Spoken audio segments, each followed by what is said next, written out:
¿Faltan algunos? 104, ¿verdad?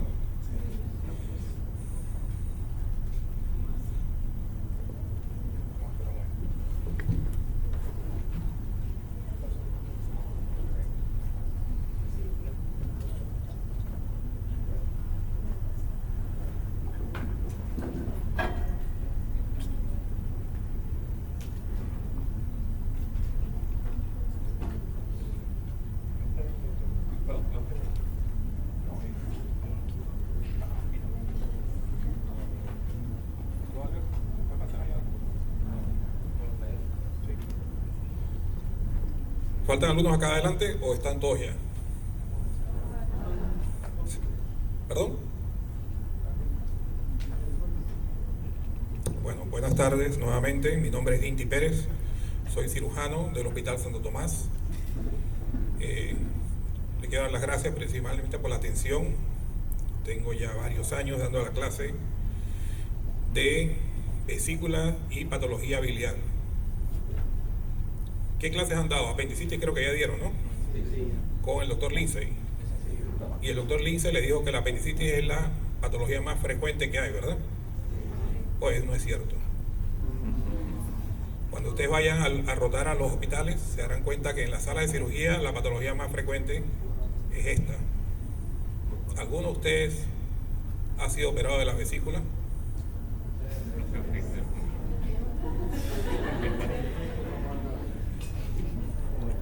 ¿Alguno de ustedes conoce a alguien que ha operado de la vesícula? Así es. Pero la mitad de ustedes va a ser operado en la vesícula en algún momento de la vida.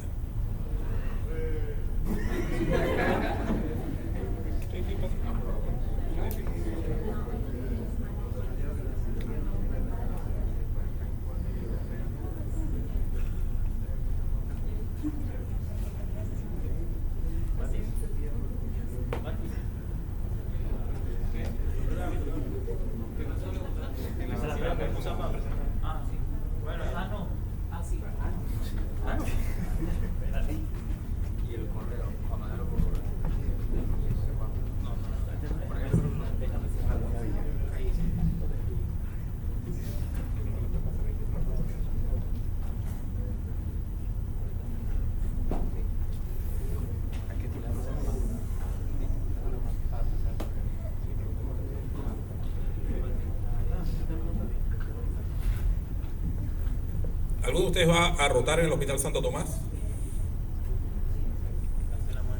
¿Quiénes son?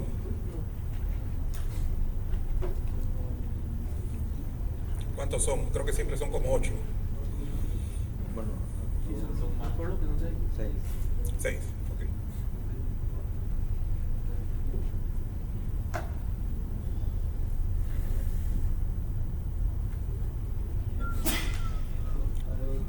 ¿Alguno de ustedes le interesa la cirugía? ¿Cuántos?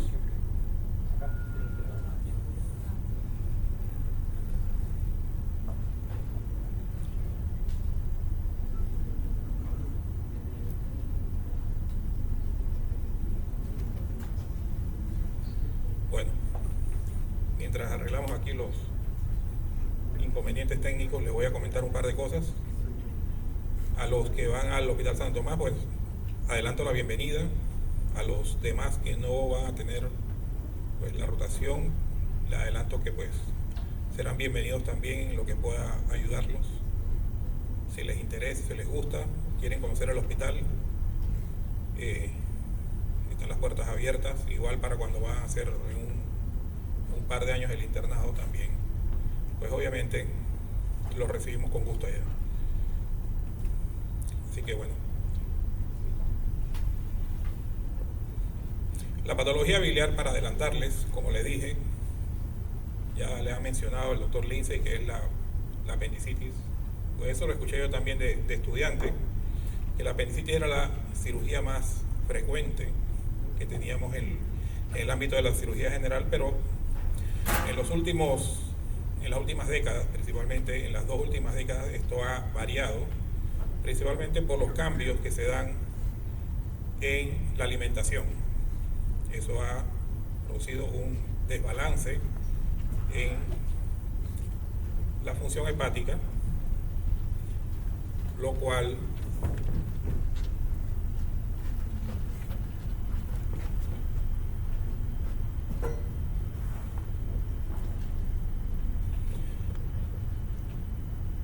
ha cambiado un poquito más las estadísticas en cuanto al número de pacientes y afectados por esta patología. Entonces vamos a hablar de patología biliar. La patología biliar tiene cierta dificultad en cuanto a los términos, porque muchos de los términos se confunden, son parecidos, muchos de ustedes lo han escuchado. No voy a hablar mucho de anatomía porque ustedes vieron ya anatomía hasta hace menos tiempo que yo, igual que la fisiología, así que ustedes deben saber eso mejor que yo. Eso espero.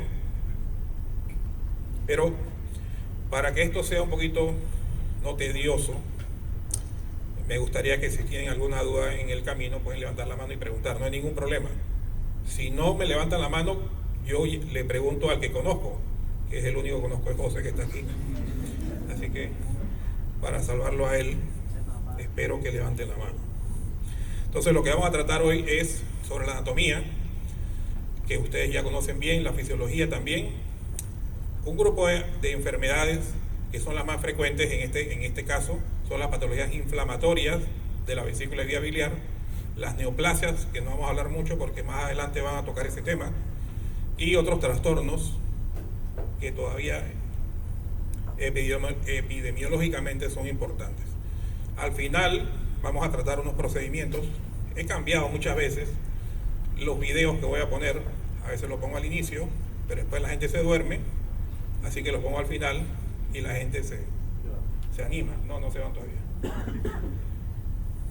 Les voy a decir las preguntas del examen, así que lo que me interesa es que ustedes pongan atención.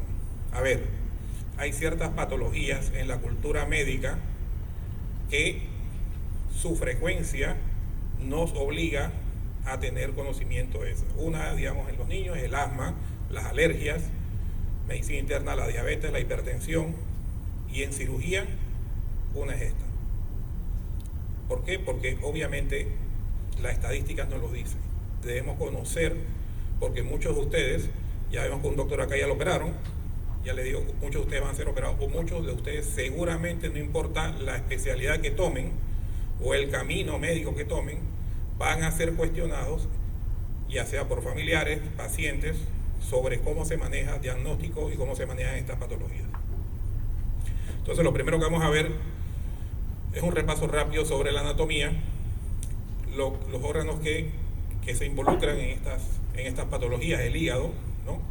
Las vías biliares, en su contexto intrahepática, el conducto hepático derecho, el conducto hepático izquierdo, la confluencia de ellas dos formando el hepático común, y cuando se une o cuando llega el conducto cístico que drena la vesícula, se le denomina colédoco, ¿no? Igual la vesícula biliar con su conducto y su arteria cística, la ampolla de Vater, que es donde drena toda la bilis a la segunda porción del duodeno en la cara posterior, y con su esfínter de Oddi, que es más que todo una válvula. Si lo recuerdan todo en anatomía, ¿no? Entonces, para hablar de cualquier enfermedad del abdomen o cualquier área del cuerpo, necesitamos conocer las relaciones anatómicas, principalmente porque eso tiene un factor pues muy relacionado a los diagnósticos diferenciales. Entonces la vesícula está muy relacionada con el hígado, con la segunda porción del duodeno, con el colon y con el estómago. Cualquier patología de estas hace diagnóstico o puede tener diagnóstico diferencial con cualquier proceso inflamatorio de la vesícula. La gran mayoría de los pacientes que vemos con procesos inflamatorios de la vesícula han sido tratados por otra patología, y la más frecuente es la gastritis. La gran mayoría de los pacientes que tratamos nosotros como pacientes con patología de la vesícula han sido tratados por gastritis previamente. Eso es muy frecuente, y más que todo tiene que ver con la contigüidad. Pero una de las dificultades que tenemos en la evaluación o el estudio de la patología de la vesícula son las variantes anatómicas. Ustedes cuando dieron anatomía, que lo dan ahora en tercer semestre, vieron las variantes anatómicas, y esta tiene que ver con dos factores: lo que es el drenaje de la vesícula, o sea, la conformación del conducto cístico, y su irrigación. Ahí se ve claro, se ve un poco borroso. ¿Se ve claro?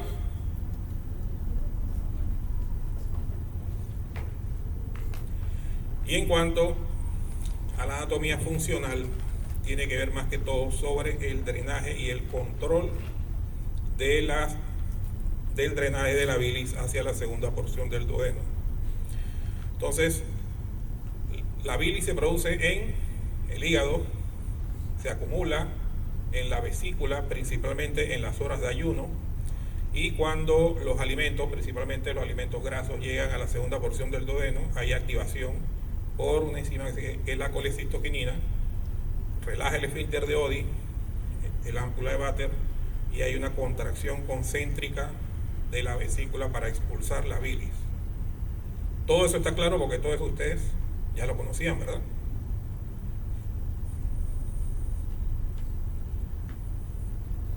Entonces, igualmente la conformación de la bilis, más o menos un volumen diario, depende de la contextura o de la persona, entre 500 y 800 cc, hay personas hasta 1200 cc, pero el promedio es ese.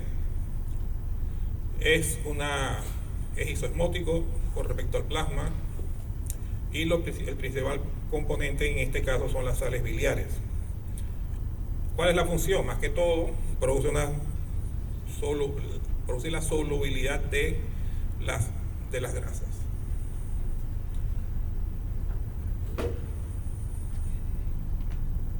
Entonces, todo esto ya lo conocemos.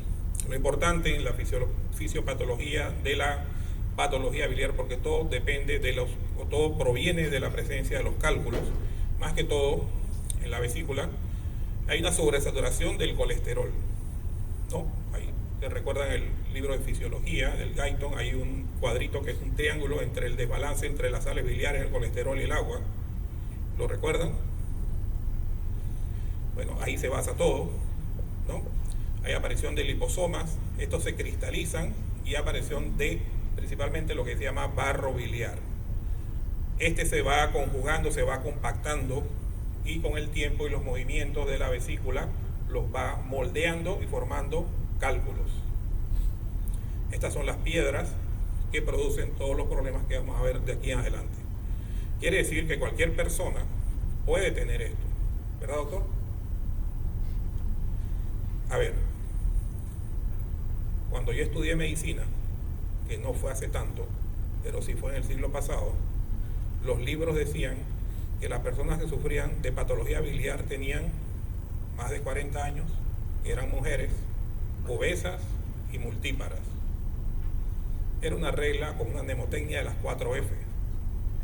Todo eso se echó por tierra en este siglo, porque si van a los hospitales van a ver que hay hombres delgados, ya casi nadie es multípara, ¿no? Y obviamente la edad ha disminuido. ¿Es así? Eso. Entonces, todo varía. No es que hemos evolucionado, porque uno no evoluciona en tan poco tiempo. Lo que ha cambiado es la dieta, la comida. Entonces, obviamente tiene un factor importante. Eso no da trabajo, pero también da muchos problemas.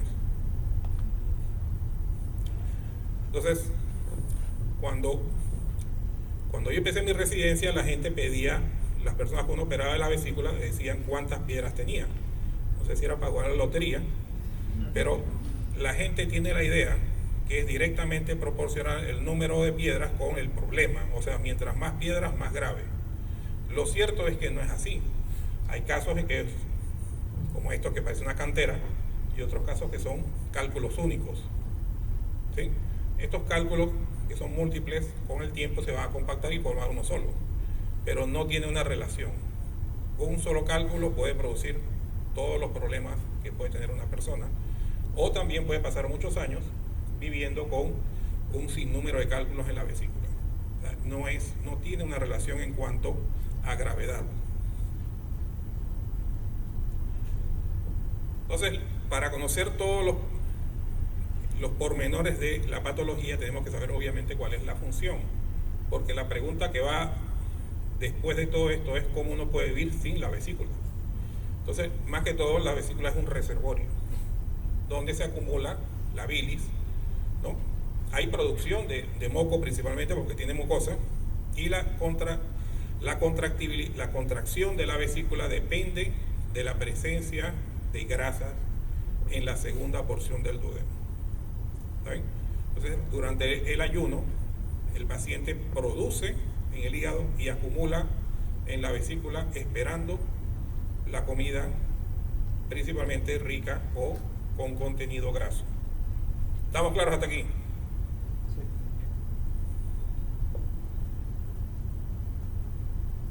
Para conocer la patología biliar hay que conocer la anatomía y la fisiología. Si esto lo vemos en términos conductos, presiones, contenido, volúmenes, diámetros, lo comprendemos bien. Pero sí, es importante la anatomía. Cuando usted vaya a la sala de cirugía se darán cuenta que lo que hablamos ahí, hablamos de diámetro, volumen, ¿no? Y eso es importante para la evaluación. Por eso es que los términos son muy, muy importantes, pero a la vez el inconveniente es que son muy similares y se confunden fácilmente.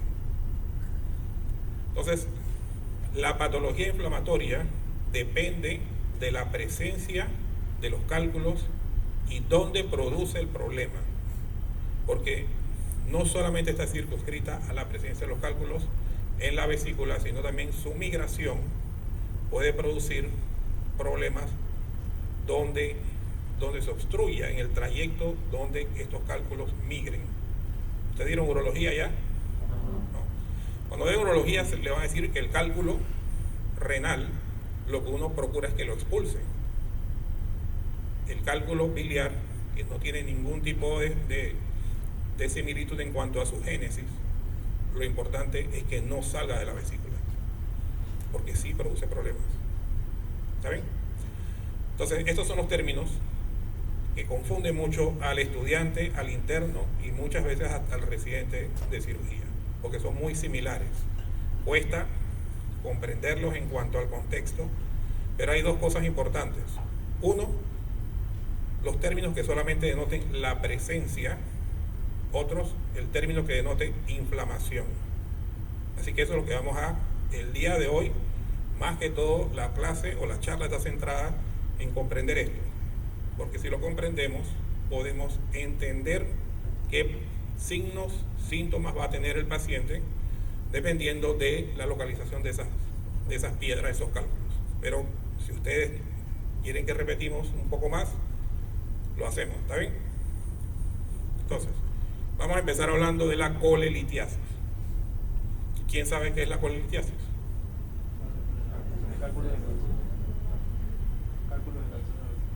La presencia del cálculo en la vesícula. Entonces, todos estos signos, ahora nada más los detallo aquí y más adelante vamos a ir viendo uno por uno, dependiendo de la presencia del cálculo, donde se encuentre. ¿Está bien?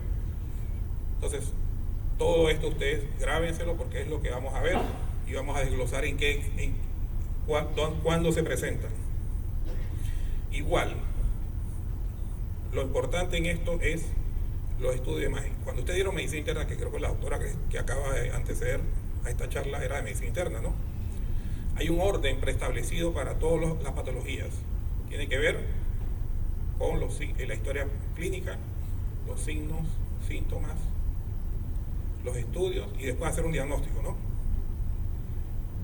La medicina ha evolucionado y ustedes van a evolucionar con ella. Hay ciertas patologías que dependen mucho de las imágenes. Esta es una de esas. Ya antes se hacía un diagnóstico de esto cuando no teníamos acceso a imágenes con el cuadro clínico. No tenía una buena sensibilidad ni especificidad la historia clínica ni el examen físico en estos casos. pero ahora es mandatorio un estudio de imagen. Por eso las clases van evolucionando y el orden en cuanto a la presentación también. Entonces todo esto lo vamos a ver. Muchos de ustedes ya dieron radiología, ¿no? Sí. Entonces ustedes vieron, ya saben que efectos piezoeléctricos. ¿Se acuerdan, no? Sí, porque lo voy a preguntar ahora. Todo esto, ¿no? La sombra acústica, todo eso lo dieron. Ustedes dicen que para qué dan esas clases, pero ya se darán cuenta que sí, son importantes. Entonces la colelitiasis es lo primero que vamos a hablar. Y es la presencia de cálculos en la vesícula. Solamente. ¿Está bien? Sí, todavía es predominante en mujeres. Si usted va a las salas de cirugía, mayormente se presenta en la sala de damas.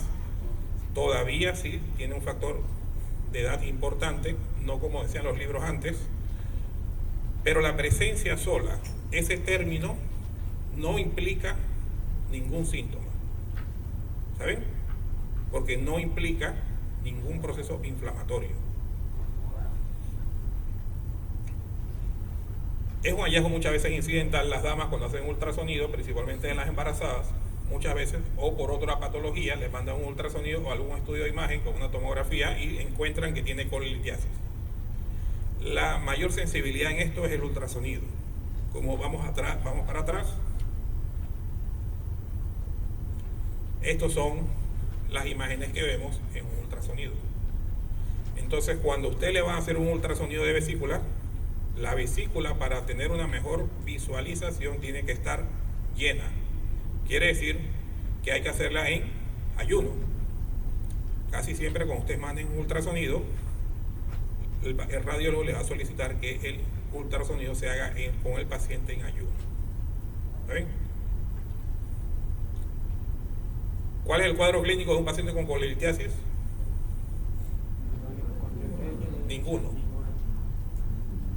¿Ven que confunde? Entonces, vamos otra vez. Colelitiasis es la presencia de la vesícula, de piedras en la vesícula, y no compromete o no se asocia a ningún síntoma porque no tiene en su definición ningún proceso inflamatorio o infeccioso. ¿Sí? A ver, ¿qué hacemos con ellos? Nada. Porque es un hallazgo incidental. Claro, información. Pero hay un grupo de pacientes, que esa es una de las preguntas del examen, que aunque no tengan síntomas, hay que operarlos. Son los falsémicos.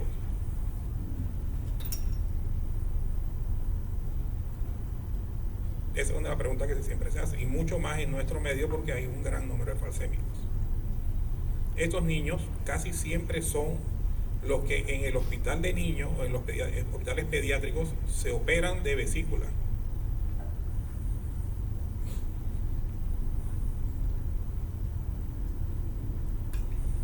¿Estamos claros hasta ahí?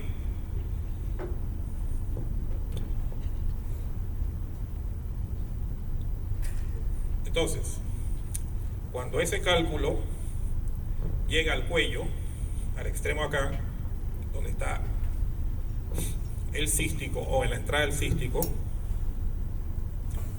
produce, ahí lo ven, una obstrucción.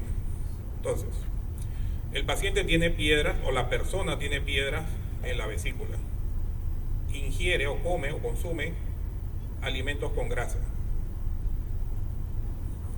Hay una contracción de la vesícula para tratar de expulsar la bilis, porque necesita la bilis para la digestión de las grasas.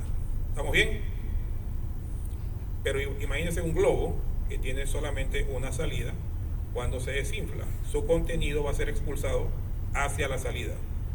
Quiere decir que la contracción concéntrica de la vesícula va a producir que una de esas piedras obstruya su salida. ¿Sí? Pero el organismo es inteligente. Si no sensa, si no sale, porque está obstruido, y no llega bilis al duodeno, ¿qué va a pasar? Va a aumentar el estímulo, porque no ha llegado la bilis, no se sensa en el duodeno y hay un estímulo, ¿no?, recurrente. Por eso el dolor de la obstrucción del cístico es un dolor tipo cólico. ¿Está claro? Ese es el dolor. Dolor recurrente hipocondrio derecho, se irradia a la espalda, a la escápula y muchas veces al hombro derecho. Pero como dije inicialmente, casi siempre es postprandial por las grasas. Este dolor puede confundirse con cualquier patología de órganos vecinos. La patología más frecuente que ustedes tienen por comer mal, por tomar café, por supuestamente estudiar mucho, es la gastritis, ¿no? ¿Quiénes han sufrido aquí de gastritis? Alguno es vesícula. En un par de años se darán cuenta.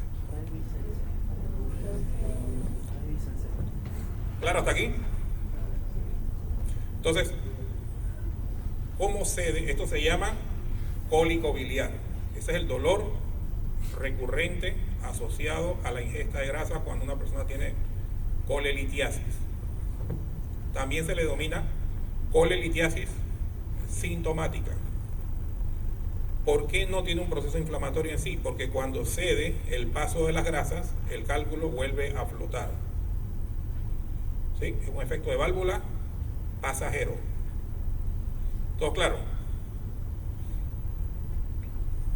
El alivio es progresivo con el tiempo o cuando se tome algún relajante o un relajante de músculo liso o algún antiinflamatorio. Y esto es lo que ocurre. Cuando ese cálculo no se puede liberar, cuando ese cálculo queda enclavado en la salida donde está el cístico, ¿qué pasa? Ya hablaron de apendicitis, ¿no? ¿Alguien recuerda la fisiopatología de la apendicitis? ¿Qué más? Obstrucción. Hay un cuadro interesante, dice obstrucción del fecalito en el apéndice, ¿no?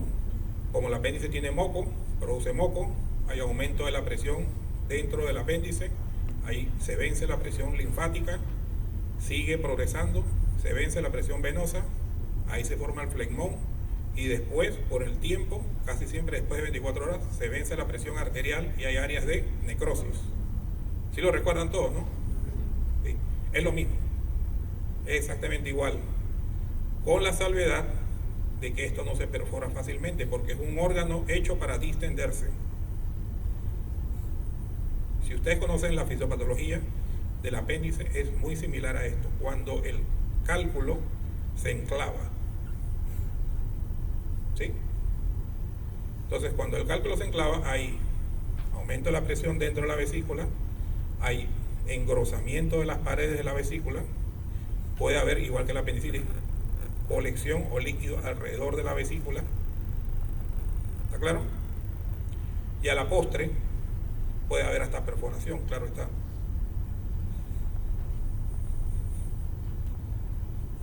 ¿Todos comprenden? ¿Preguntas?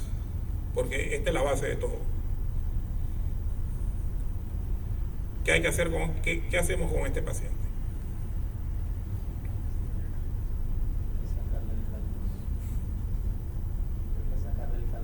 Sacarle el cálculo. Es una buena pregunta, pero vamos a ver qué se hace.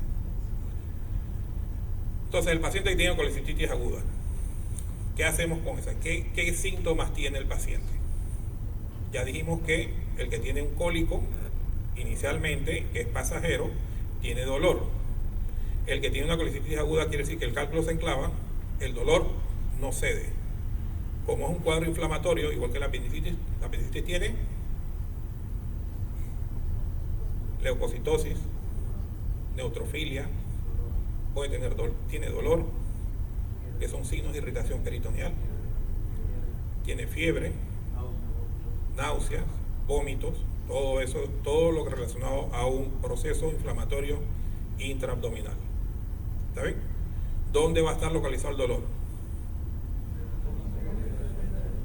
El hipocondrio derecho. Cuando uno, ya le dije que eso está, la vesícula está en contacto con el hígado, pero también tiene un proceso irritativo al diafragma. O sea que el paciente uno lo examina y le pide que inspire ustedes lo dieron en semiología, ¿no? El signo de Murphy. Entonces el paciente cuando inspira, a la inspiración ahí se entrecorta, porque al uno palpar y deprimir en el área del hipocondrio derecho, principalmente subcostal, va a haber se corta la respiración por el dolor que tiene el paciente y por el proceso inflamatorio que se tiene. ¿Todo claro hasta ahí? ¿Qué hacemos con el paciente? A ver, una de las diferencias entre esto y medicina interna es que nosotros en cirugía, mientras hacemos el diagnóstico, tenemos que tratar al paciente. Yo sé que usted tiene un orden en cuanto a historia, signos, síntomas, diagnóstico y tratamiento, ¿verdad? Es lo que aprendemos siempre. Pero lo cierto es que aquí hay que tratarlo a la par que uno va haciendo el diagnóstico, porque así es la medicina moderna. Entonces, ¿qué hacemos con ese paciente? El del cólico inicialmente. A ver. Pero primero, antes, el estudio de imagen te puede tardar. Exactamente, la historia, y te dice que el paciente le comenzó el dolor después que se comió un chicharrón. ¿Sí? Y el dolor es aquí, y se le va para la espalda y para el hombro. Entonces uno sospecha, porque todo en medicina es estadística. Y lo primero que le dije en la clase fue que esto es lo más frecuente. Entonces uno puede pensar en cosas como muy exóticas cuando esto es lo más frecuente. ¿Me explico? Ahora le voy a dar un ejemplo.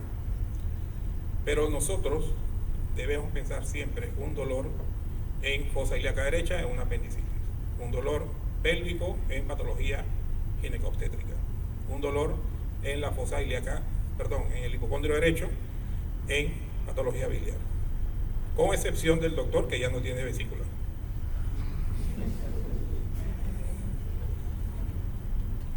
¿Está claro? ¿Sí? Entonces la colititis aguda tiene signos, síntomas, signos radiológicos, que es el ultrasonido, que son engrosamiento de la vesícula, edema, líquido pericolecístico, o sea, líquido alrededor de la vesícula. Esos son los tres más importantes. Y usted va a ver en un reporte de ultrasonido algo curioso que los radiólogos lo tomaron del examen físico, que se llama signo de Murphy ultrasonográfico, que no es más que lo mismo que uno hace al examen físico, pero con el transductor. ¿Está bien?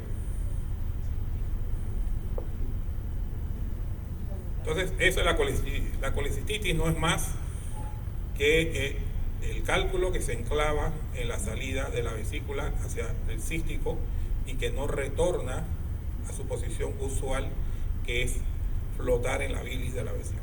Entonces, esto es un cuadro que obviamente, al igual que la apendicitis, ¿no?, es un cuadro inflamatorio e infeccioso.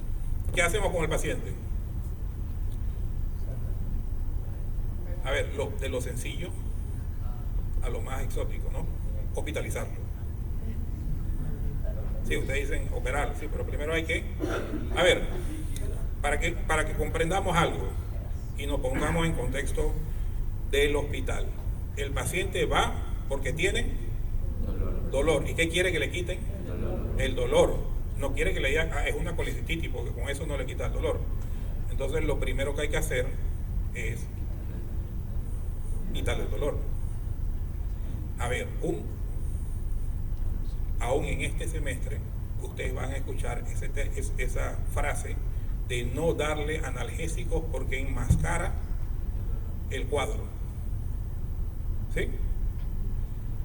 Esta es una patología netamente dependiente de imágenes, porque si no hacemos un ultrasonido no sabemos la patología. ¿Verdad que te hicieron un ultrasonido, doctor? Disculpa que te tome siempre de ejemplo, pero...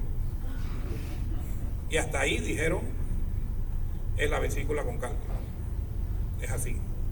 Entonces, esto no va a variar, porque aunque le quitemos el dolor, el ultrasonido va a mostrar la vesícula con cálculo y cambios o no inflamatorios. ¿Está claro? Entonces lo primero que hay que hacer es quitarle el dolor. porque el paciente fue porque le duele. ¿Sí? Cuando den la clase de pancreatitis, se darán cuenta que el paciente lo que necesita es retirar el dolor, porque es hasta una patología no quirúrgica. Creo que la dan esta semana que viene. ¿Estamos claros hasta ahí? ¿Qué hay que hacer con el paciente? Hospitalizarlo, hidratarlo, analgésico, paralelamente hacer el diagnóstico y explicarle que hay que operarlo. Y no es retirar el cálculo, es retirar la vesícula.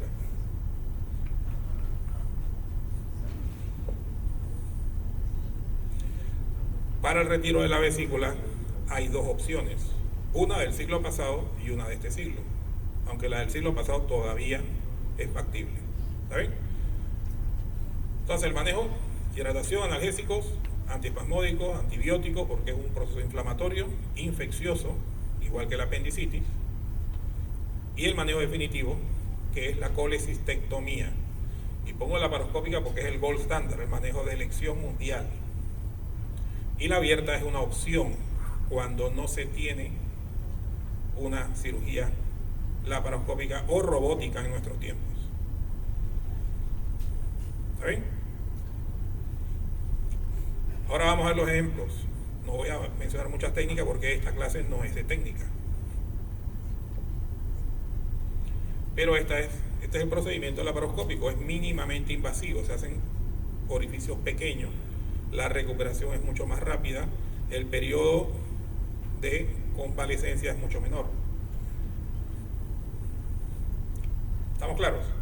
¿Preguntas hasta aquí? ¿Alguna pregunta? ¿Qué antibióticos se Cefaloporinas. Sí.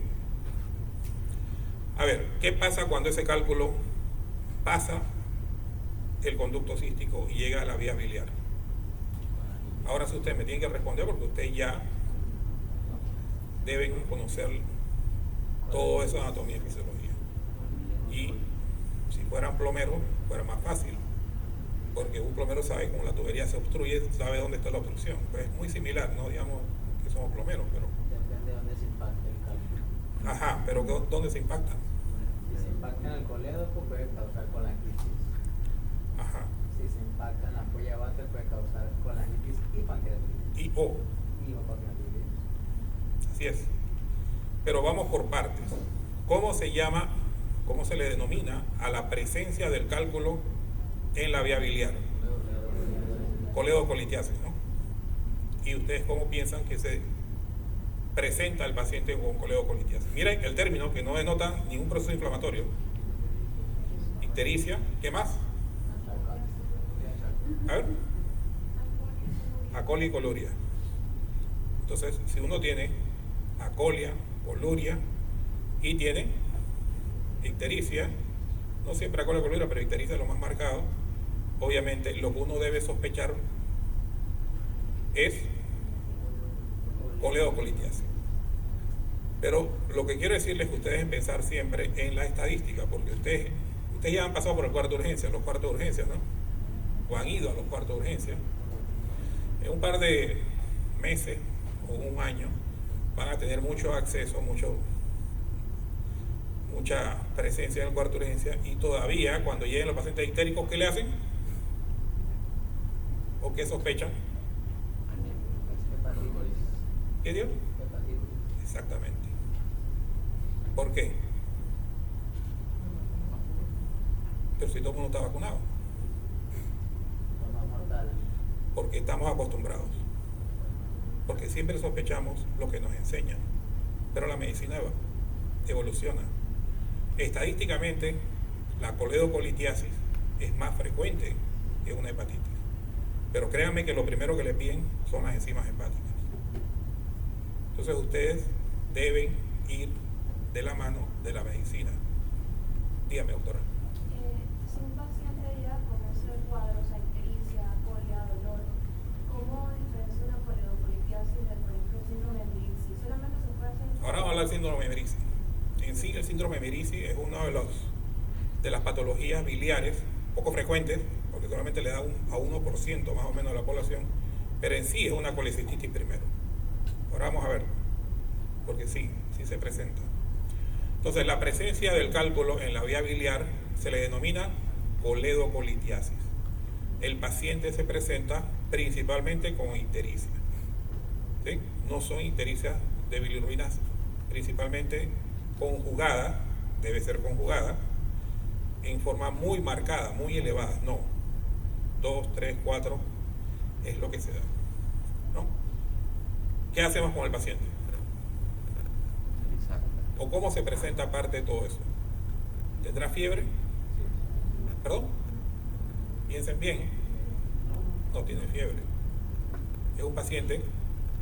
Yo le estoy dando el diagnóstico y ustedes, es más fácil que ustedes asocien los términos con la patología. Yo les puedo decir todo esto y la charla se las doy así como uno va cuando a la escuela. Pero lo importante es que ustedes ya tienen las herramientas para tener un cuadro sospechoso. O sea, un paciente ictérico, ¿qué uno le pregunta a un paciente que llega al cuarto de urgencia o al consultorio ictérico? ¿Cómo? ¿Cuánto? Sí, la historia normal, pero ¿qué otra cosa? ¿Alguna vez le han hecho un ultrasonido para saber si tiene piedras? ¿Alguna vez usted ha tenido dolor cuando come grasa? O sea, lo que quiero decirles es que ustedes tienen que ir ya asociando la patología en cuanto a la sospecha. Si el paciente le dice, sí, a mí antes me dolía acá abajo de la costilla, quiere decir que uno puede sospechar que el paciente tenía una historia de colelitiasis, que es el origen de esto, porque la génesis de todo es la presencia de cálculos en la vesícula. Todo claro, ¿no? Esto se diagnostica igual, porque para tener cálculos en la vía biliar debemos tener cálculos en la vesícula. Entonces, ¿cómo hacemos el diagnóstico? Aparte de las pruebas de laboratorio, para definir que no es un proceso inflamatorio ni infeccioso, porque no tiene leucocitosis, porque no tiene neutrofilia, porque el paciente no tiene fiebre, ¿no? Ni tiene dolor, solamente ictericia. O sea, hacemos un ultrasonido. El ultrasonido, igual que la presencia con la colelitiasis, es importante porque nos va a dar el diagnóstico. ¿Qué vemos también en cuanto al ultrasonido? Los diámetros, y esa es otra de la pregunta del examen. ¿Cuál es el diámetro normal de una vía biliar, de un colédoco? Hasta 7 milímetros.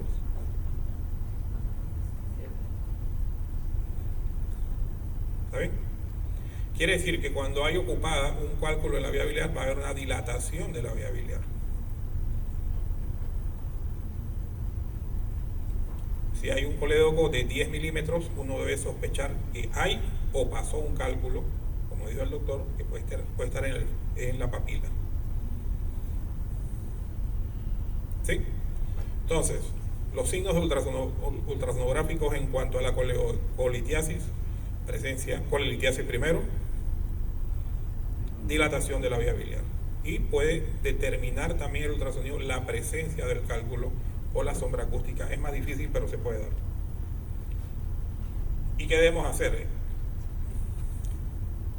¿Qué debemos hacer para corroborar este diagnóstico? Diagnóstico. Esa es exactamente. La resonancia, la colangioresonancia o la resonancia de las vías biliares es el estudio de elección para estudiar o confirmar o descartar la presencia de cálculos en la vía biliar. ¿Está bien? La presencia puede estar en cualquier lugar, como vemos ahí, del árbol biliar. Puede estar intrahepático o puede estar obviamente ya en la vía biliar extrahepática. Igualmente una CEPRE es un estudio que es diagnóstico y a la vez pues terapéutico, pero la CEPRE es, al ser un procedimiento invasivo, pues tiene sus riesgos. Por eso el estudio más sensible y menos pues mórbido es la resonancia. ¿Está bien? ¿Preguntas hasta aquí? ¿Qué hacemos con ese paciente? Hospitalizarlo. hidratarlo. ¿Cómo? Si no le duele. No sean mecánicos. No hay que pensar mecánicamente.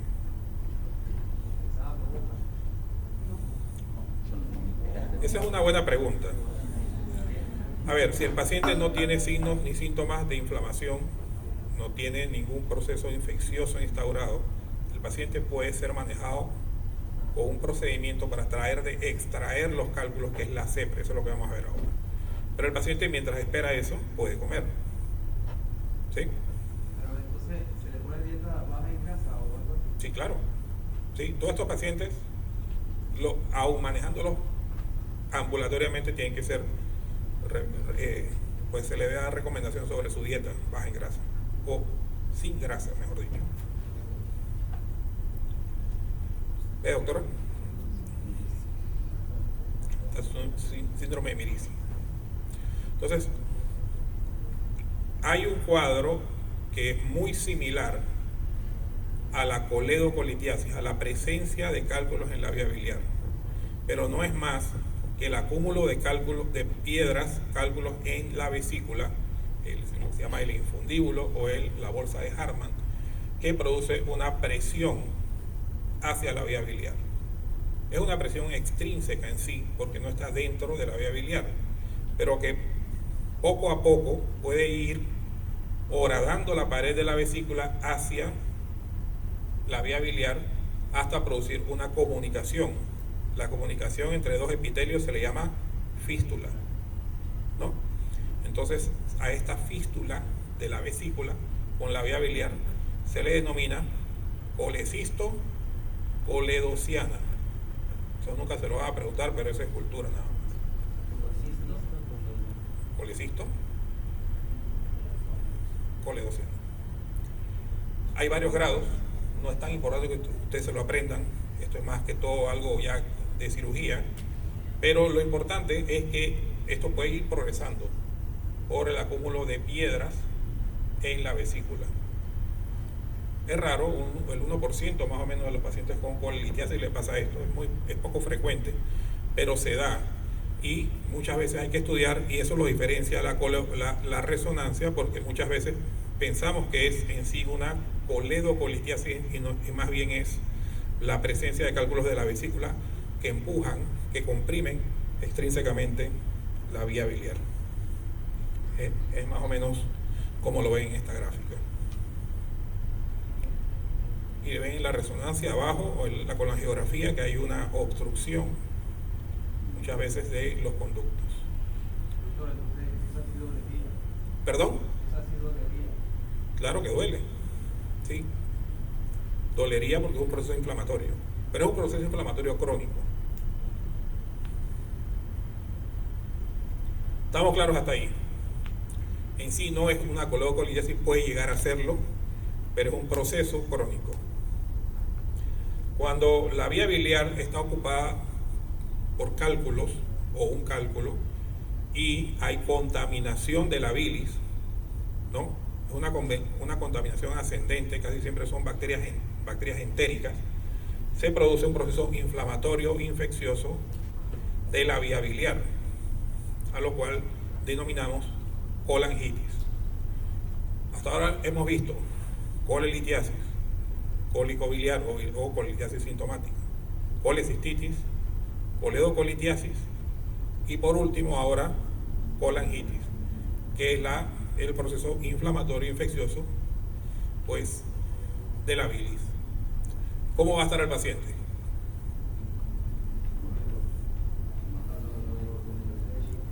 Ictericia principalmente.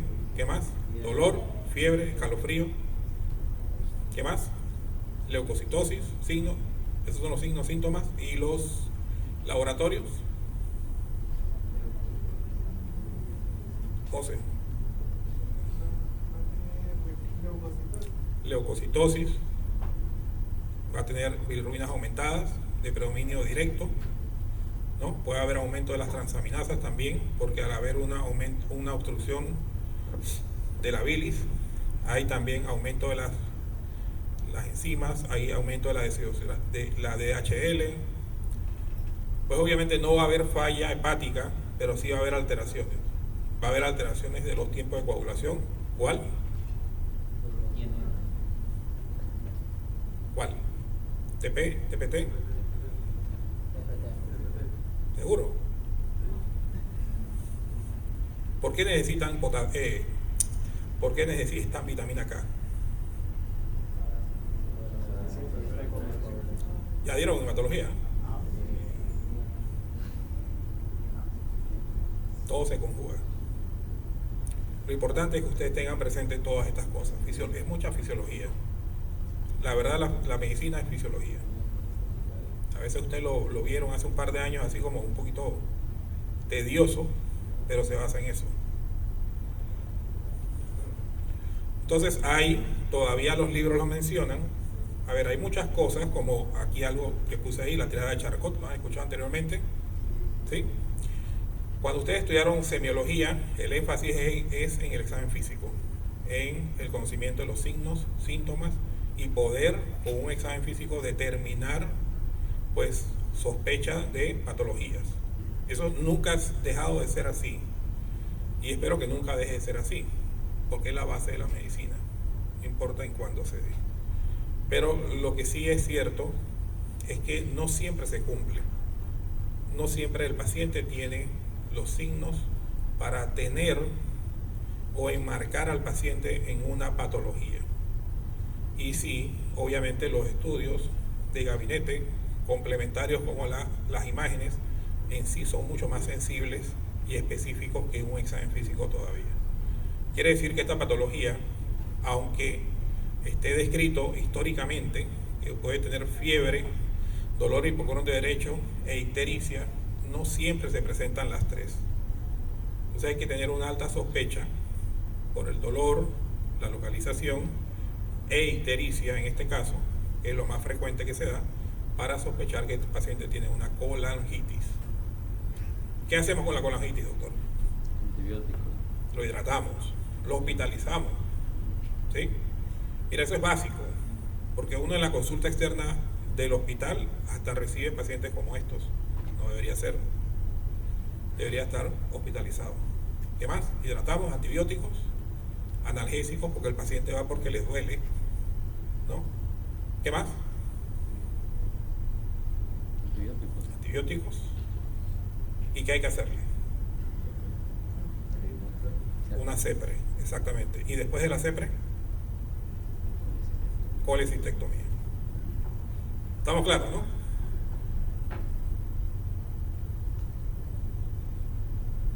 Entonces la colangitis es la presencia de los cálculos, ¿no? Igual, como le dije, ustedes ya lo vieron, dolor, fiebre, ictericia, escalofríos. Igual el prurito, pues el pigmento de la piel y todos los signos que vimos, los laboratorios y todo, CEPRE, y al final la colecistectomía. Entonces, anteriormente, pues todos los manejos que vimos, pero hay ciertos pacientes que por su condición severa, graves, principalmente pacientes que están críticamente enfermos, digamos una unidad de cuidados intensivos secundario a esto, a procesos infecciosos como la colangitis, no tienen condición para ser llevados ni a una CEPRE. Entonces hay alternativas, porque el principio es drenar la vía biliar, y muchas veces uno no lo puede realizar en un lugar adecuado como una CEPRE, para llevarlo a hacer una CEPRE, y tiene que hacer un drenaje para mejorar la condición del paciente. Y uno puede hacer un drenaje de la vesícula, que se comunica con la vía biliar, pues drenando lo que es indirectamente la vía biliar a través de la vesícula. Ahí lo vemos, es un drenaje percutáneo que podemos hacerlo en la cama del paciente. ¿Quiénes de ustedes han visto CEPRES? ¿Qué más? Bueno, la CEPRE es un procedimiento endoscópico. Ustedes han visto endoscopías, todos sí han visto endoscopías, ¿no? El lente del endoscopio, de una endoscopía, es un lente plano, es de 0 grados, de visión frontal. O sea, ustedes van introduciéndolo, ustedes van viendo lo que están mientras lo introducen. El lente del endoscopio de CEPRE es un lente de visión lateral. porque al llegar a la segunda porción del duodeno tiene que localizar la papila de Vater y tiene un canal de trabajo por el cual dentro del endoscopio puede introducir ya sea catéteres o aditamentos para extraer las piedras. Entonces se hace una endoscopía con el paciente en sedación, se llega hasta la segunda porción del duodeno, se llega y se localiza la papila, se hace lo que se llama una papilotomía, que es un cauterio que está dentro del endoscopio, abre la papila y ahí puede expulsar la pus o bilis con pus que está en la vía biliar. Y después introduce una canastilla, que es un alambre, y extrae los cálculos. Es interesante. ¿Quién me dijo que lo había visto? Ojalá todos puedan verlo porque es un procedimiento mixto en cuanto a endoscopía y radiología, porque se hace con medio de contraste.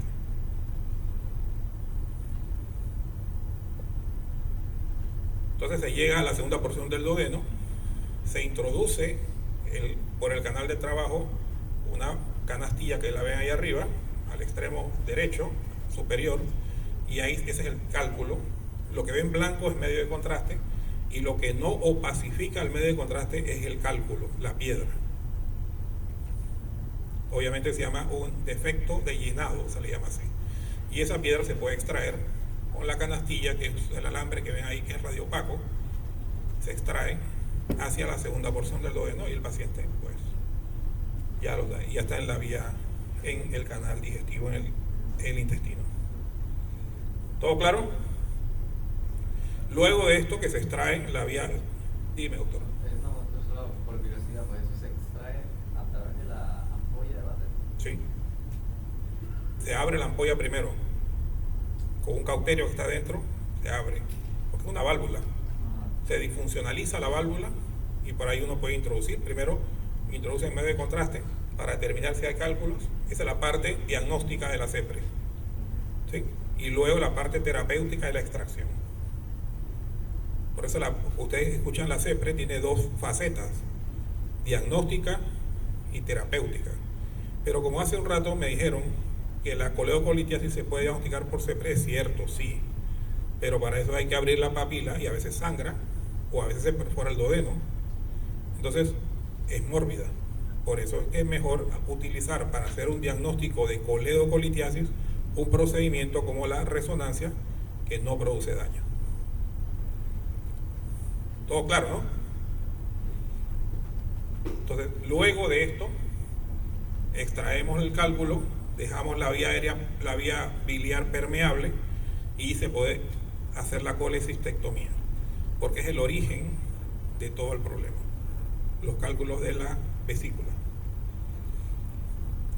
Pero hay casos que no podemos o no se cuenta con CEPRE. En Panamá no todos los hospitales tienen CEPRE. Y muchas veces el paciente tiene pues un grado de complejidad o su vida está en peligro y hay que drenar la vía biliar como cualquier absceso. Para eso se utiliza entonces dos opciones.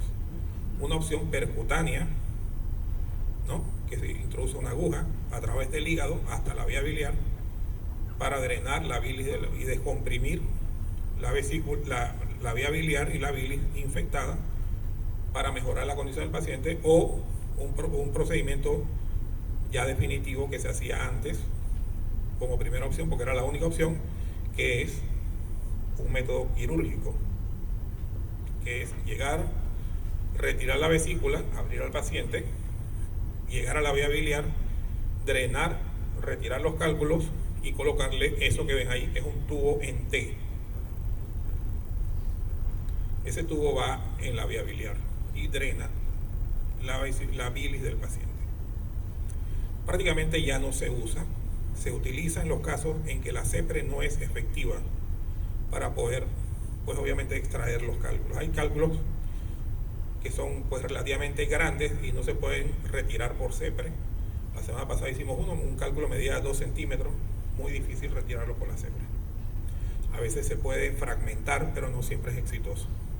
Entonces esas son las opciones que hay para el manejo como este es el drenaje percutáneo, a través de el hígado. Entonces, para resumir, esto es lo que debemos aprender el día de hoy. Aparte de todas las cosas que más adelante ustedes poco a poco van a ir definiendo, viendo en cuanto a la patología biliar, tenemos que tener en cuenta esto solamente. Entonces, la presencia de cálculos en la vesícula, ¿cómo la definimos? Colelitiasis. El paciente puede tener, mejor dicho, puede ser que esté asintomático. Entonces ese paciente tiene solamente colelitiasis. Si da síntomas, ¿no? Los síntomas son dolor en hipocondrio derecho, postprandial, principalmente después de la ingesta de grasas. Ese dolor puede ser recidivante, puede ser cada vez que come grasas, ¿no? Se va a un asado, se come algo, le duele, pero se le pasa. Entonces eso es un cólico biliar. Muchas veces esos pacientes llegan al hospital, a los cuartos de urgencia, y ahí demuestran por un ultrasonido que tiene colelitiasis, pero que no tiene signos ultrasonográficos de un proceso inflamatorio, y el paciente tampoco tiene fiebre y no tiene leucocitosis. Entonces se denomina cólico biliar. ¿Qué hacemos con el paciente? No, ese no se hospitaliza. Ese lo podemos manejar. Ese es el paciente que se maneja ambulatoriamente, que se refiere a un cirujano para que se opere electivamente. Y tiene que hacer lo que dijo el doctor, darle recomendaciones en cuanto a la dieta, sin grasa, porque el paciente en ese momento no tiene un proceso inflamatorio. ¿Está claro? Si es falsémico, operarlo. Exactamente, si es falsémico, operarlo. Casi no los vemos porque aquí hay buena cobertura para los falsémicos y los operan de pequeños. Entonces, si el paciente tiene un cuadro inflamatorio evidenciado por fiebre, leucocitosis, ¿no? Entonces ese paciente, y que no se le quita el dolor, es definido como una colecistitis, ¿sí? Y el manejo es quirúrgico. Exactamente, todo lo que hablamos.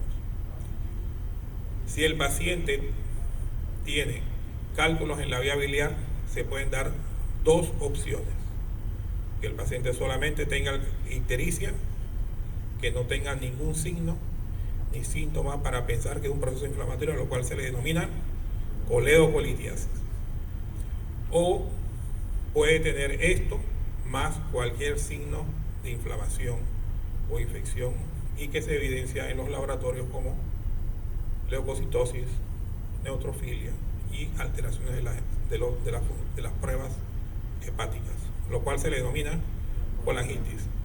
Ambos casos se le debe hacer CEPRE y luego colecistectomía. ¿Estamos claros hasta ahí? Ese es el resumen de algo que es muy complejo, que tiene muchas variantes, pero que es lo que ustedes deben comprender. Podemos hablar mucho tiempo de ciertas cosas mucho más detalladas en cuanto a la patología inflamatoria de la vesícula y vía biliar, pero ese es lo más frecuente y es lo más resumido que se puede o que he podido hacer. ¿Estamos claros?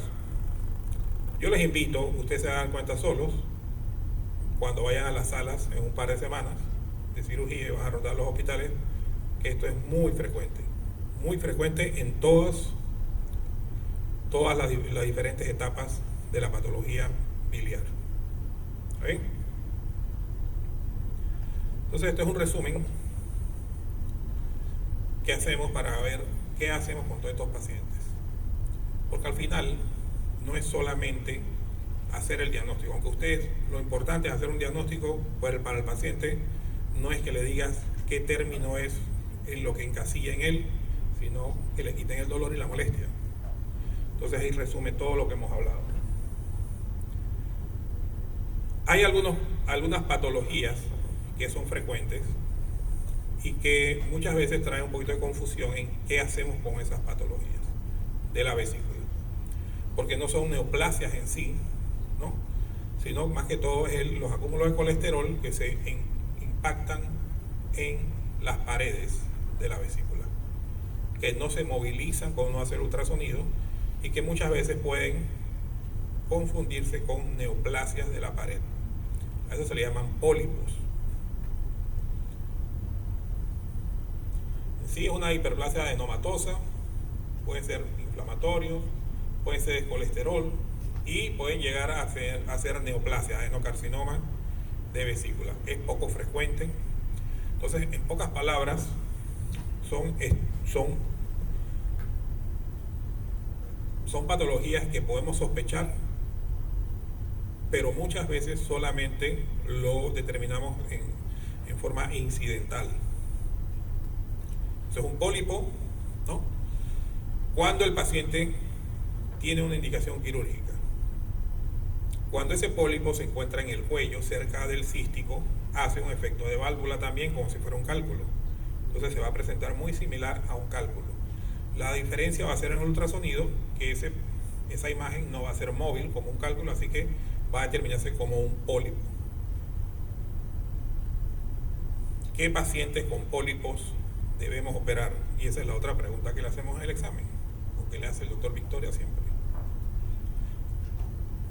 Los pólipos que se deben operar son los mayores de 1 centímetro y los pacientes que tienen pólipos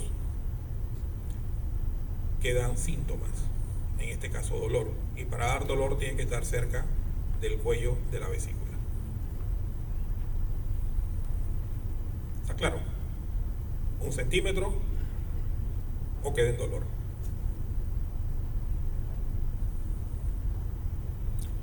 Como todo en medicina, nada es fijo. Si usted ve un paciente con un pólipo de 3 milímetros, lo que uno tiene que darle seguimiento y le dices al otro año hace un ultrasonido y se ve que crece por lo menos 7 milímetros, 8 milímetros, pues no hay que esperar que llegue a 1 centímetro para referirlo a un cirujano, pues lo adecuado es que se opere, porque hay un crecimiento importante de esa imagen, que mejor tener un diagnóstico histopatológico. ¿Estamos claros hasta ahí? Otra de las cosas frecuentes, no tan frecuentes, pero se presentan en las patologías biliares, son los quistes de colédoco, que son una dilatación quística del árbol biliar, ya sea intrahepático o extrahepático. Hay una clasificación, ¿no?, que tiene que ver con la anatomía y la presentación donde se dé. Es muy frecuente, o es más frecuente en los países asiáticos y más que todo en sexo femenino. Y la clasificación se le llama Todani, para el que la ideó, más que todo pensando en el lugar anatómico. Se hacen resecciones de esto porque tiene un potencial, pues, neoplásico. El manejo es quirúrgico y tienen un potencial neoplásico, pero a la vez también el paciente se presenta al cuarto de urgencia, a la consulta, con los síntomas muy similares a una colangita, a una coledocolitiasis. Más que todo porque esas imágenes que ustedes ven ahí, que se dan en el colédoco, es un colédoco que no tiene función. Entonces es un colédoco que acumula bilis y produce síntomas similares a una coledocolitiasis. No es que tengan cálculos, sino que como es prácticamente un reservorio, pues produce esos síntomas. El otro tema que es frecuente, por suerte no tanto, en las vías biliares, son las neoplasias. Las neoplasias de vías biliares tienen una característica, y es que son muy agresivas, que tristemente uno las define o las diagnostica muy avanzadas, la gran mayoría de las veces, y que muchas de ellas, al diagnosticarse en forma muy avanzada, pues tienen mal pronóstico, ¿no? Entonces, las neoplasias son el 3% de la vía biliar, 3% de las neoplasias digestivas, son poco frecuentes. Entonces, como cualquier neoplasia del tracto gastrointestinal, se asocian principalmente de pérdida de peso, astenia, adinamia, y en este caso, al ser una patología de la vía biliar, lo que producen obstrucciones de la vía biliar, y esto se identifica por aumento de las bilirrubinas principalmente, o sea, el paciente ictérico, ¿no? O sea, un paciente muy similar a la coledocolitiasis, con la salvedad de que es un paciente ictérico con bilirrubinas sumamente elevadas, que tiene pérdida de peso, astenia, adinamia. Ese es el cuadro clínico clásico de un paciente con una patología de la vía biliar, a lo cual se le llama colangiocarcinoma. Cuando el colangiocarcinoma se encuentra dentro del hígado de los conductos intrahepáticos, se le llama colangiocarcinoma intrahepático, y obviamente a los extrahepáticos, después de la confluencia de los hepáticos, se le llama extrahepático. En el punto de la confluencia, como vemos en la gráfica inferior, hay un tumor que tiene un nombre específico, se llama el tumor de Klatskin. También lo preguntan siempre. O es un colangiocarcinoma extrahepático, pero como se encuentra en la confluencia de los conductos, se le llama neoplasia o tumor de Klatskin. En cualquier punto del trayecto de la vía biliar se puede presentar un colangiocarcinoma. Igual al final en la papila, igual en la vesícula, que es uno de cada 10.000. Colencistectomía, hay un error ahí. Entonces, en cualquier punto del árbol biliar puede presentarse el colangiocarcinoma, y pues obviamente hasta la ampolla de Vater. Principalmente se presenta en la forma extrahepática, es lo más frecuente. Ahí lo vemos.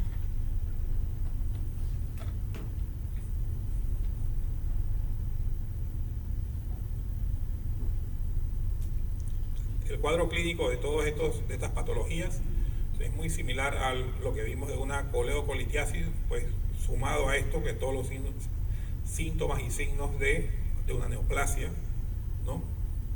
Pérdida de peso, astenia, adinamia y todo lo demás. Bilirrubinas muy elevadas, como le dije, y una marcada dilatación de la vía biliar. Al ser un proceso crónico, pues obviamente el paciente no evidencia la ictericia hasta cuando ya tiene una estenosis muy marcada.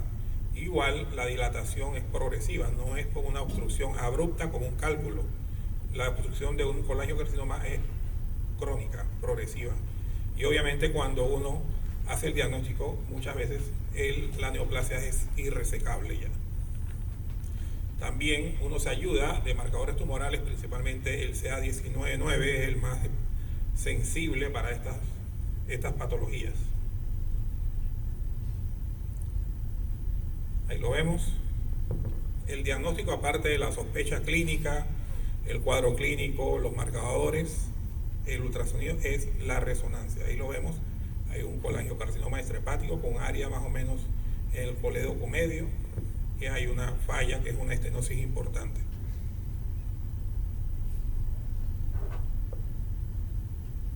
Ok. Ustedes van a ver esto en otros temas, como la patología de páncreas, neoplasias de páncreas o de intestino delgado. Hay un grupo de enfermedades que por su localización alrededor o cerca de la ámpula de Vater se le llaman neoplasias periampulares. Las neoplasias periampulares son 4 potenciales y se les organiza en un grupo porque todas dan síntomas y signos similares, y a todas se le maneja cuando se puede manejar quirúrgicamente de la misma forma, ¿no? Que es, la neoplasia es lo que incluye anatómicamente el colédoco distal, el ámpula de Vater, la cabeza del páncreas y la segunda porción del duodeno. Cualquier neoplasia que se encuentre entre esas 4 estructuras va a producir síntomas y signos muy similares. Y el manejo de esos, cuando se puede realizar o cuando es resecable, es un manejo quirúrgico. A la cirugía la cirugía de elección para estos casos cuando es resecable, ¿no?, es la pancreatoduodenectomía, o sea, la resección vesícula, vía biliar, segunda porción del duodeno, o primera y segunda porción del duodeno, cabeza del páncreas, y pues todo lo que tiene que ver con el área periampular. ¿Han escuchado de la cirugía de Whipple? Bueno, esa es la cirugía de Whipple, es la pancreatoduodenectomía, ¿no? La resección es esa. Y Las variantes en cuanto a la cirugía de Whipple es la reconstrucción, porque al retirar el duodeno, parte del duodeno, la cabeza del páncreas, el colédoco, hay que reconstruir todo lo que es la vía biliar y el tracto gastrointestinal en cuanto al páncreas y al drenaje del estómago.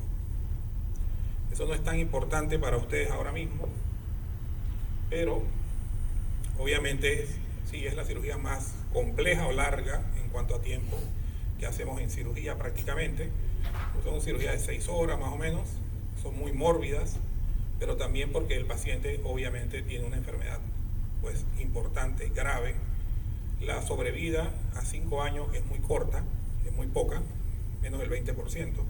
Quiere decir que muchos de estos pacientes pues obviamente tienen muy poca esperanza de vida. ¿Está claro hasta aquí? ¿Preguntas?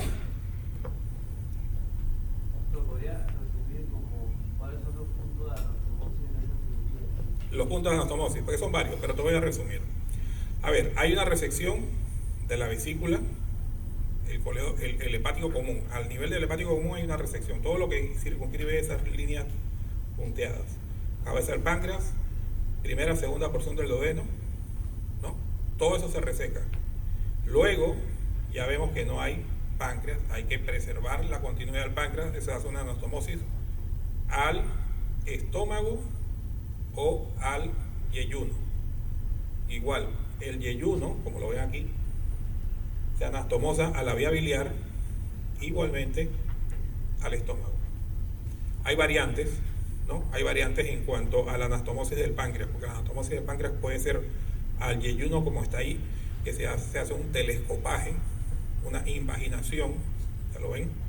O también puede ser anastomosado el mismo páncreas al cuerpo del estómago.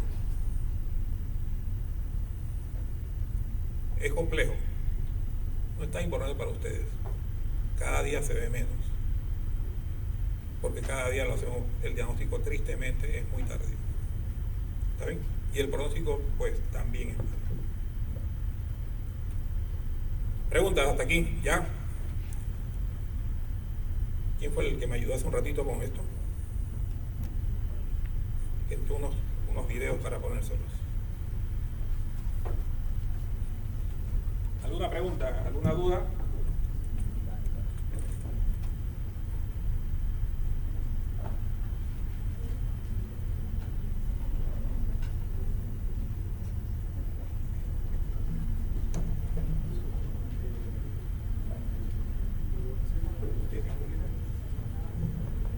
¿Alguna pregunta? Quedan unos minutos.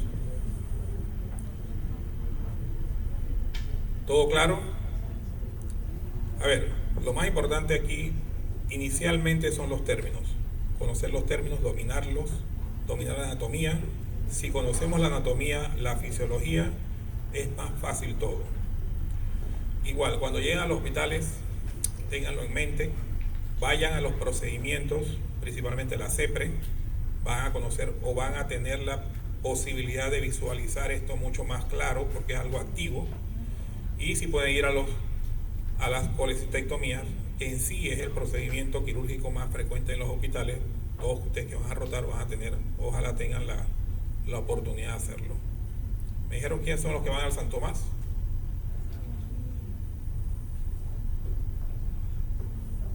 ¿Dónde van después? ¿Quiénes van al San Miguel? ¿Dónde van? A otro lado, a Cidelas, Complejo, Colón, privados, la Nacional. ¿Dónde más van? Chitré. ¿Quién va a Chitré? ¿Dónde más? Susana Jones. Chiriquí también.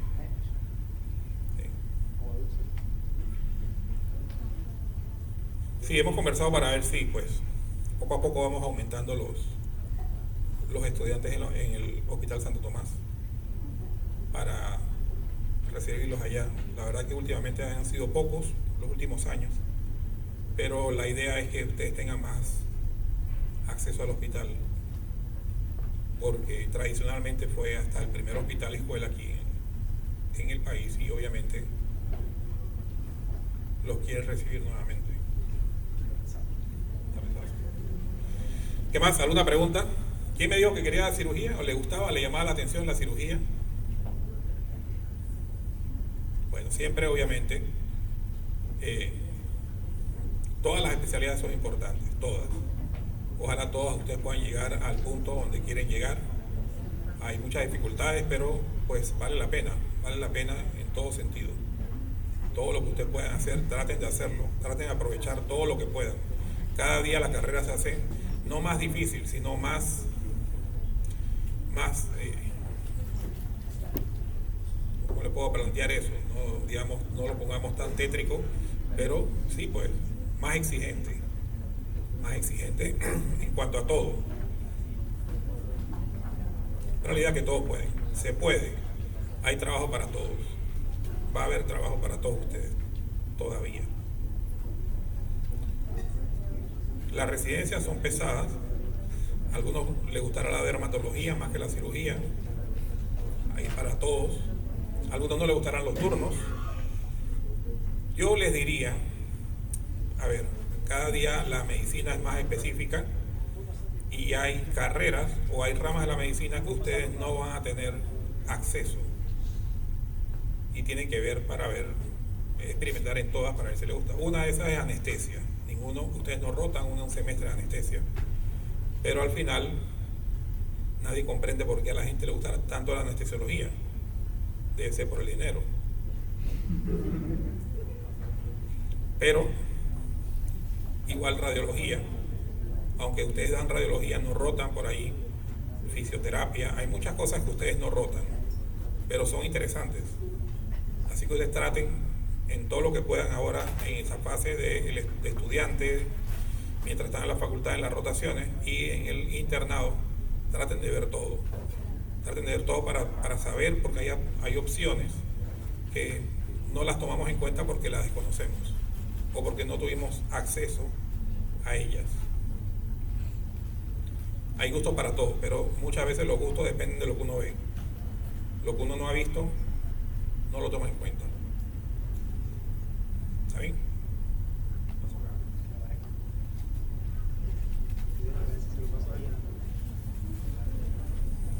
¿Alguna pregunta?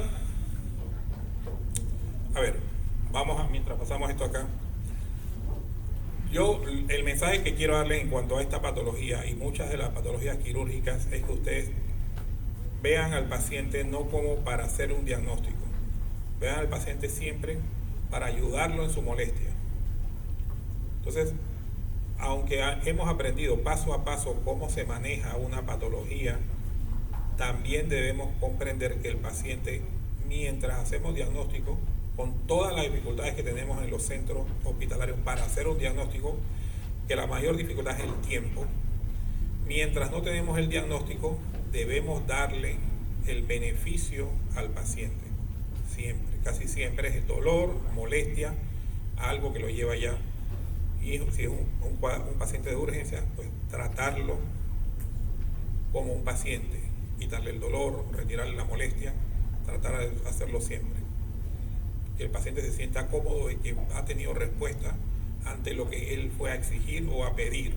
En este momento hay no digamos una campaña en contra de los médicos, pero sí hay muchas campañas negativas y pues las únicas personas que podemos demostrar lo contrario somos nosotros, ¿no? Empezando por ustedes que están empezando todo esto. Así que pues hay que cambiar las cosas y el único que tiene que cambiar somos nosotros. Todas las cosas que ustedes poco a poco han visto o van a ver, las cosas que ustedes ya como personas adultas van a criticar de los colegas mayores, lo único que les pido es que ustedes no las hagan, que aprendamos de eso. ¿Está bien? Es el único mensaje. ¿Puedo? Sí, ya estoy pasando. Entonces, como siempre a ustedes les interesa más lo visual, voy a presentarle un par de videos de colecistectomías para que podamos ver. ¿Alguno ha visto alguna colecistectomía? ¿Ninguno? Ajá, el doctor. Todos van a ver. La verdad, eso es un procedimiento muy frecuente. Tecnológicamente sí, tiene o sea, es demandante tecnológicamente porque necesitamos mucha tecnología para esto.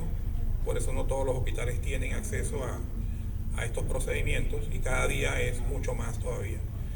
Pues a la vez, como es tecnológicamente demandante, es costoso. Una colecistectomía, para que tengan una idea, porque esto es lo que nadie le enseña en medicina, cuánto cuesta cada cosa. Una colecistectomía laparoscópica cuesta al hospital, en costo real, nada más en insumos, como $2,000. Nada más en insumos, o sea, cada cirugía se usan $2,000 aparte de los salarios y todas las cosas, solamente insumos, y son desechables, así que uno lo usa una vez y lo bota. Es costoso. Una apéndice laparoscópica cuesta muy similar. Así que cuando ustedes vean las cosas, se darán cuenta que es costoso. Nosotros en el San Tomás hacemos unas 700, 800 colecistectomías laparoscópicas. Si eso ven cuánto cuesta cada una, se dan cuenta que es mucho dinero. Una de las pinzas que van a ver aquí en el video cuesta $1,000 cada pinza. Se usa una vez y se bota.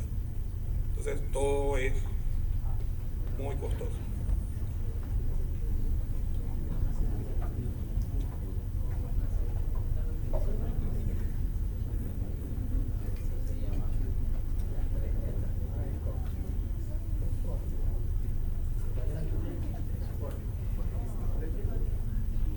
Entonces, la colecistectomía no es lo mismo un paciente. Esta es una paciente, este es un colega mío. No le voy a decir el nombre porque probablemente da hasta clases. Pero esta es una paciente que se hizo una colecistectomía de una vesícula con un cólico biliar. No es un proceso inflamatorio en sí. La ventaja de la colecistectomía laparoscópica es que podemos ver el resto de la cavidad e incidentalmente vimos una estructura ahí en el hígado. Entonces se dieron cuenta que no es como el néter que se ve verde, ¿no? Los procesos de dolor producen estos cuadros de adherencia. Este es el peritoneo que se adhiere y ahí buscamos el conducto cístico, lo disecamos.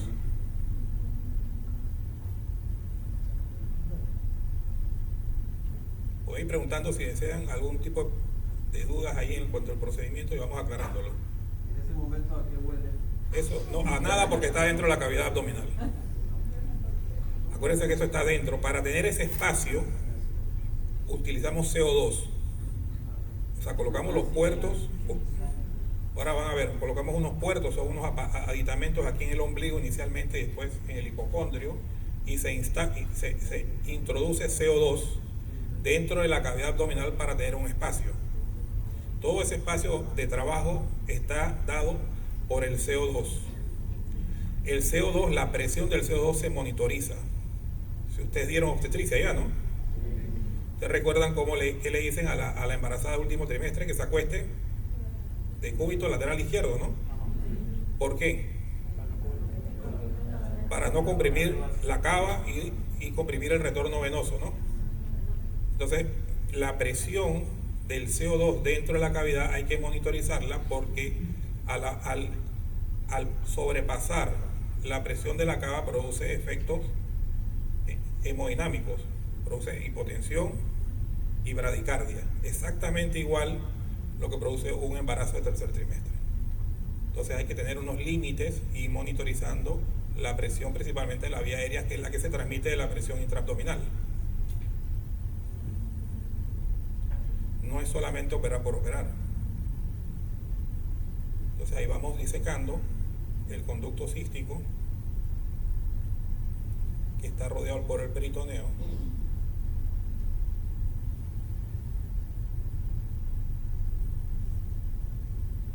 Ya arriba hay una pinza que está sujetando el fondo de la vesícula, hay otra que está aquí en el Hartmann, la bolsa de Hartmann, y ahí estamos buscando el cístico y está el conducto cístico y la arteria.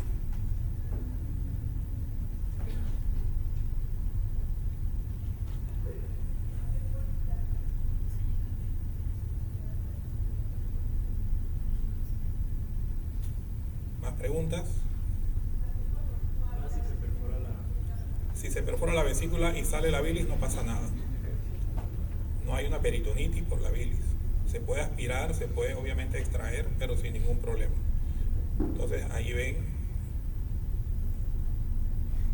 muchos le dicen el triángulo de la seguridad, que es el borde del hígado, ahí el cístico, y ahí adentro en el centro está la arteria cística. Eso se llama la visión crítica.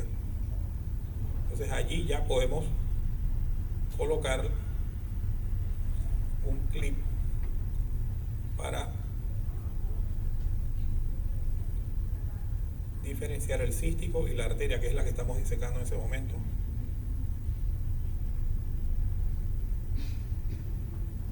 Colocamos unos clips después entre esas y la podemos resecar ya. Podemos hacer una transección, o sea, podemos cortarlo entre los clips. Ustedes lo van a ver ahora. Esos trócares, aunque ustedes lo ven ahí gruesos, cada uno mide 4 milímetros.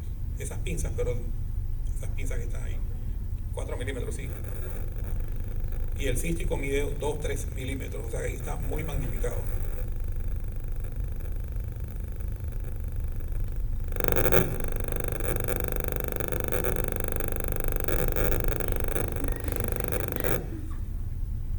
A los golpes siempre es bueno.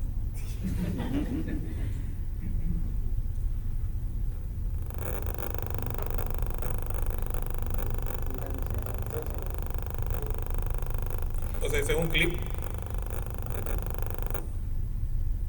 Son de titanio, sí son radiopacos, pero con una resonancia no hay ninguna interferencia.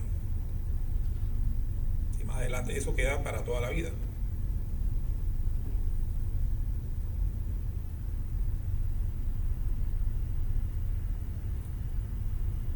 ¿Alguno de ustedes ha entrado a alguna cirugía?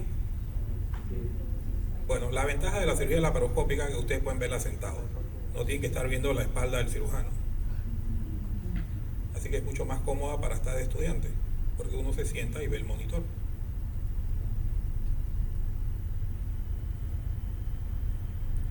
Entonces ahí uno transecta, corta el conducto cístico, la arteria cística, y entonces ya uno puede disecar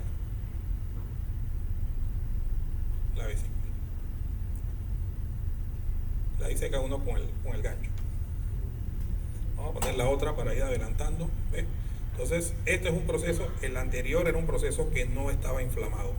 Si se dan cuenta, esto es un proceso inflamatorio. Ahí el epiplón ha hecho un plastrón en la vesícula. Es parecido a lo que pasa en la apendicectomía, en la apendicitis. Es un proceso inflamatorio importante. Y el principio, uno de los efectos de el epiplón mayor es que migra a donde está. Este es un puerto, se introduce por visión directa. Ahí donde uno introduce las pinzas, por esos puertos. Son unos tubos con unas válvulas que impiden la salida del CO2 para que no se pierda el gas que está dentro de la cavidad.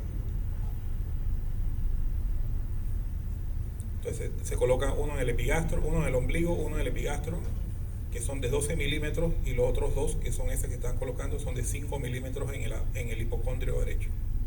¿No hay riesgo de perforación? Sí, claro.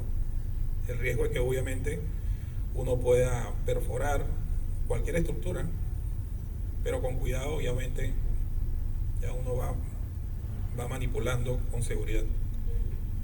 Entonces eso es donde uno ve, mira, eso es fuera ya de la cavidad. Ahí lo ven. El hipocondrio, ese es el ombligo, y uno introduce la cámara en el ombligo. Ahora sí lo comprenden, ¿no? Entonces es un proceso inflamatorio, ya lo ven. Hay un gran proceso inflamatorio alrededor de la vesícula, en la vesícula, y que el epiplón ha rodeado, haciendo un plastrón para circunscribir el proceso inflamatorio. Entonces esta es una colicistitis aguda. Si uno abre o uno perfora la vesícula o uno la aspira, va a encontrar pus, y el término cuando la vesícula tiene pus se llama piocolecisto.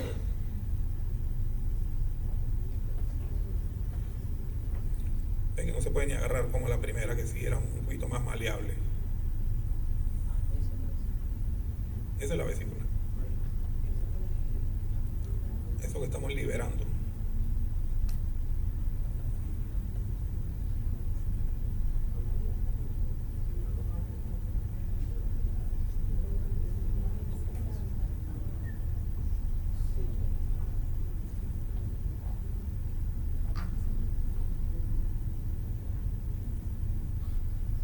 Ya lo ven, ¿no?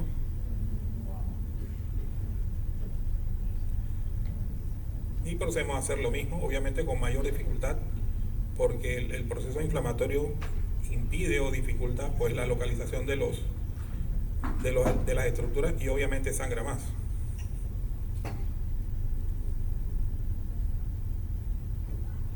Bueno, ahí vamos a hacer lo mismo del otro procedimiento, y ahora le vamos a mostrar algo que es cuando ustedes dicen que cuando dieron anatomía que la vía biliar nunca se ve verde, pero aquí sí se ve verde.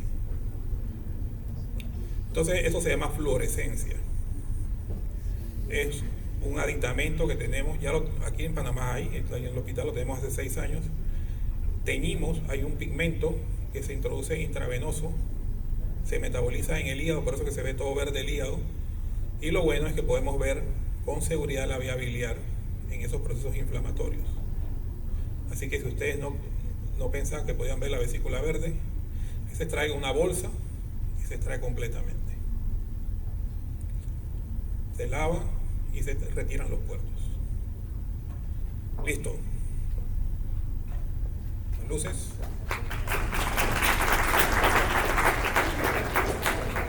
Más claro ahora, ¿no? Antes lo ponía al principio y la gente se dormía. Ahora mejor al final. Dígame, doctor.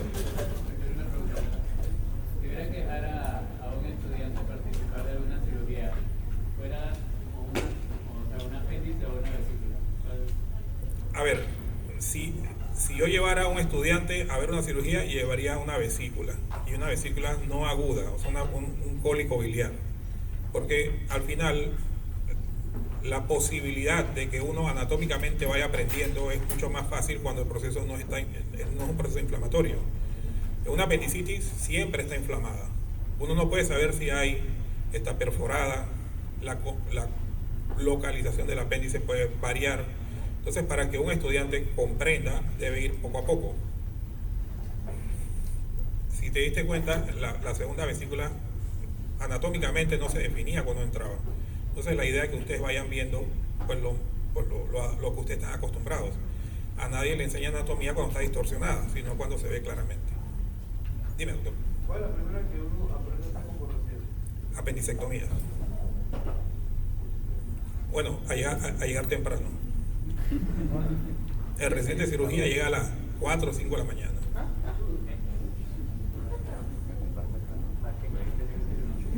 Pero la apendicectomía es el procedimiento que uno hace principalmente como residente de primer año. Bueno, primero quiero dar las gracias por la atención. Una pregunta. Dime, doctor. En el caso de la colecistectomía, en el caso de colecistitis, ahí la anastomosis entonces sería el hepático común hacia la folla de Barton. A ver, ahora sí me confundiste. ¿Cómo fue la cosa? O sea, la anastomosis es una colecistectomía. No hay anastomosis. Uno retira. Acuérdate que la vesícula solamente tiene un conducto de salida. Se secciona y se retira. Ya. A ver, 2 cosas nada más para aclararles. La pregunta, ¿cómo yo puedo vivir sin vesícula? Que es lo que le va a preguntar mucha gente, y probablemente ustedes, algún familiar que se opere mañana te va a preguntar, ¿y qué hago yo sin la vesícula? Bueno, el hígado se adapta a la ausencia de la vesícula rápidamente, pero más o menos en unas 2-3 semanas el paciente debe tratar de comer sin grasas, porque si el paciente después de operado al día siguiente se va al McDonald's, no va a salir del McDonald's sin ir al baño, porque va a tener esteatorrea. Todo es fisiología. Entonces, obviamente, sí se puede, ¿verdad que se puede vivir sin vesícula? Y en la vida es normal, no hay ningún tipo de limitante ni en la alimentación ni nada. Entonces, en un caso de colangitis o coledopolitiasis, la colecistectomía también es ahí mismo, o sea, Al día siguiente. pero la extirpación se realiza Es similar, exactamente igual. A ver, Otra cosa que no les dije, porque ustedes van a dar pancreatitis, es que una de las razones de la pancreatitis es la CEPRE. Cuando ustedes ven pancreatitis, no sé si se acuerdan que en la CEPRE introducen medio de contraste primero para ver la vía biliar. Como muchas veces el conducto es común con la vía biliar, el conducto pancreático, esa presión que uno ejerce del medio de contraste produce irritación en el parénquima y es la pancreatitis post-CEPRE. Eso lo van a ver, pero para que vean que es importante y la relación que hay. ¿Está bien? ¿Preguntas?